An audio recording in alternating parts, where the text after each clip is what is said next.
Going on, everyone? So the Golden State Warriors are just abysmal this year. They're 20-24 on the season. They are the 12th seed. They are only a game and a half out of the 9th, 10th spot. It's nowhere close to where they projected or thought that they would be at this point of the season.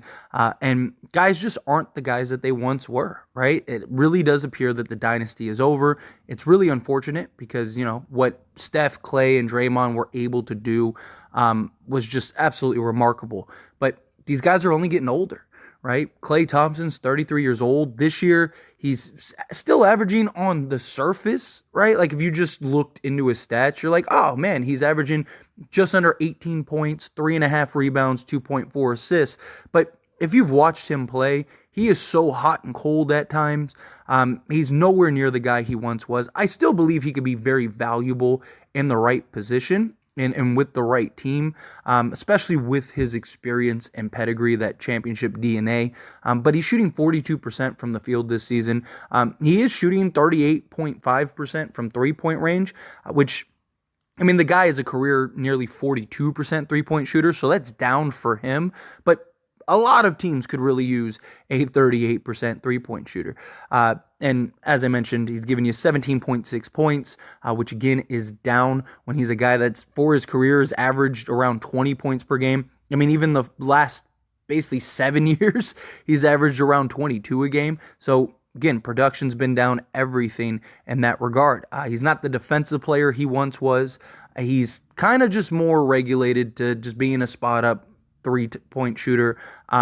He may even be best in a bench role at this point on the right team. Now, again, I do think it depends on what other components and pieces you have around Klay. And look, he's a guy that you could still trust to hit big shots and big moments. He's a guy that at any night could just all of a sudden just go off and get you 30. So there is still that guy inside there. But the Golden State Warriors have officially made him available for trade. He's on an expiring contract, so they have to figure out, what are we going to do? Are we going to trade him? Are we going to re-sign him and give him a new contract? If so, what does that contract look like? Right? They can't be paying him $40+ million a year and expect to kind of retool or revamp this roster. They just gave Draymond a new contract, which I don't really mind that. I think Draymond, personally, is the second most important player alongside Steph Curry, in my opinion, just based on how he's kind of the engine and the operator, right? But the issue with Klay is, and as far as a trade getting done goes, is one, how many teams need or want Klay Thompson? And especially when you look at the price that he cost this season. Any team trading for Klay, you're talking about $43 million in salary, right? If he was making like $20 million, I think that there would be teams lining up out the door to try to go get him, or even, especially if it was like 15 to 18 million. But I think the issue is you're talking about him being essentially double what a guy like a DeJounte Murray, who is available, would cost. He's up there as far as price goes for like a Zach LaVine. And at this point, if you're somebody that was going to put $43 million into an investment, you're almost better off getting Zach LaVine just because he's younger, he's more dynamic as far as scoring goes at this stage. Obviously, Klay is still an incredible shooter, but Zach LaVine is just capable of going off and getting you 25 in any given night, go off in any night and give you 50 like Klay. Zach LaVine has a 50-point game this year, right? So I just think if you were going to make that investment, it's tough. Now, there is always that team that, maybe wants to bring him in to kind of clear salary, but it has to be a trade that makes sense for the Warriors as well as the team trading for Klay Thompson. So I think the pool is very limited. But there are some teams that personally come to mind. One would be Sacramento. Thing is, would Sacramento be willing to, or not Sacramento, the Warriors, would the Warriors be willing to trade him to the Kings? That's something that is very unlikely. That's why I wanted to kind of get through Sacramento first, just because I think it's arguably the least likely to happen out of the other teams that come to mind. But Sacramento could use Klay Thompson. You put a package together, very likely centered around Harrison Barnes. Klay Thompson makes a ton of sense for the Sacramento Kings, gives them that dead-eye shooter at the 2 spot, right? So you could go with something like a Fox, Klay. You could go with obviously Sabonis, maybe Keegan Murray, and then whoever else you want to slot in that rotation. You go big, go small. You go with like Lyles. You go with Dort, right? Something along those lines. That would give you some flex. But basically, you're just swapping Klay for Harrison Barnes and then whatever other pieces that need to be added to make salaries work. Sacramento, I do think, makes a ton of sense. But again, I just don't know if the Warriors would be willing to ship him out to Sacramento, right? Like, the rivalry, next door neighbor, all that stuff might be a little tough. But another team that kind of comes to mind would be a team like Philadelphia. They have a ton of expiring contracts that can make sense for a team like the Golden State Warriors, so they don't have to take on a bunch of long-term salary. They also have Tobias Harris's big contract. So maybe a team like the Sixers could make sense, right? And you could go with like a Halliburton, Klay type of backcourt is something that could be kind of interesting.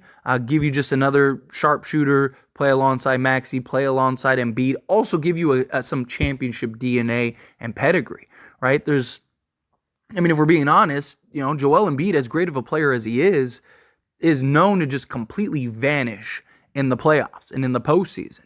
So having a guy like Klay who's been there, done that, may go a long way for a team like Philadelphia. Just to have somebody in the room that is like, no, dude, I've been here. I know what this is like. I know what you're capable of. Go do this, and kind of be there to add some confidence to a player like a Joel Embiid, right?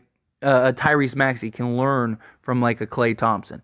I do think Philadelphia makes a lot of sense for that. And the other good thing too is that like a team like the Sixers, if it works out, you keep them, work out a new contract, and you're good.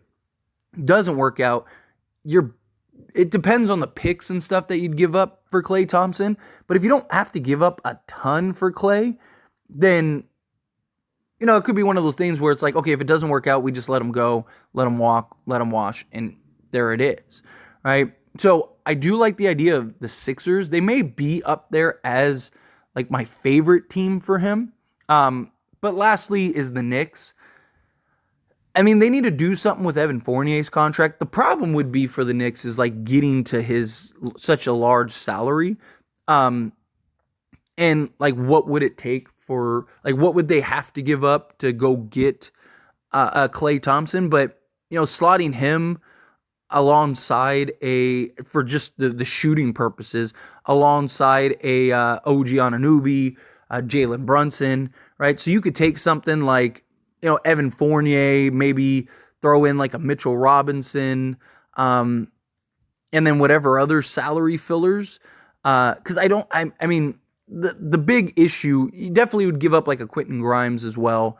But again, you'd have to give up, you have to get to essentially $43 million, which is tough. It's really tough. It's not something that's just like, oh yeah, like Evan Fournier and Grimes' contract. No, you may even have to give up like a Julius Randle, which at that point, I don't know if that really makes sense. It's kind of why I wanted to put the Knicks at the back end of the list, because it's just like, how do they really get there salary wise? But if they could and they wanted to, again, he's a guy that could kind of go a long way for them. Just that like backcourt rotation of like OG, Klay, and Brunson, I think would be a lot of fun and just tough to watch, and like good job trying to slow them down and stop them. But see, again, this is where the problem lies, right? Like Klay is available, but this isn't prime Klay. If this was prime Klay, most teams would probably be shipping out whatever they had to go get him. The Warriors would probably be getting a huge haul.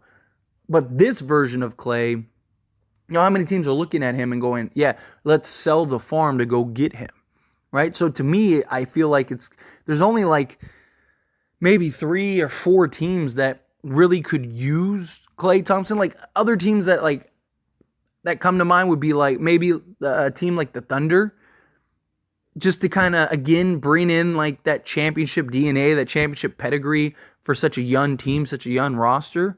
Outside of that, it's like, who else?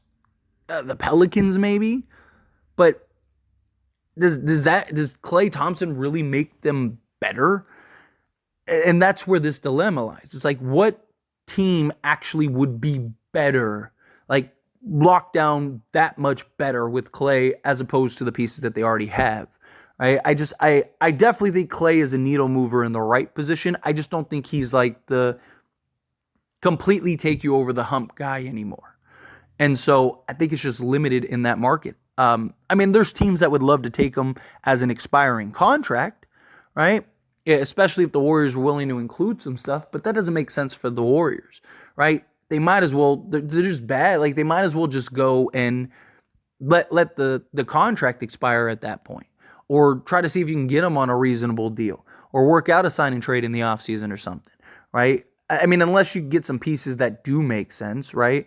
You know, if a team has a couple just guys that are on kind of longer term deals, right? If like, even like a DeJounte Murray or something like that, or like a Zach LaVine, right? Could you swap Klay for Zach LaVine?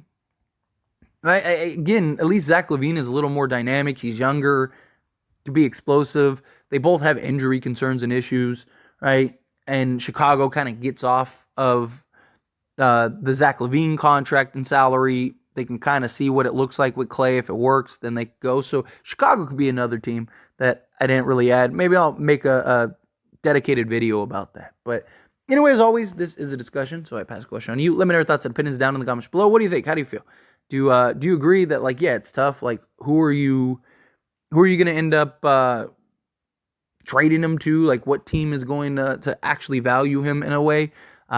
Do you think he gets traded? Do you think he doesn't? Again, however you feel, whatever your thoughts are, I'd love to hear it. Let me know down in the comments below. That being said, if you haven't liked this video, hit that like button. Helps me a lot. Lets me enjoy these types of videos, and I truly appreciate it. If you're not subscribed to the channel, hit that subscribe button. Turn on the bell notifications. Appreciate y'all. See you in the next one. Thank you.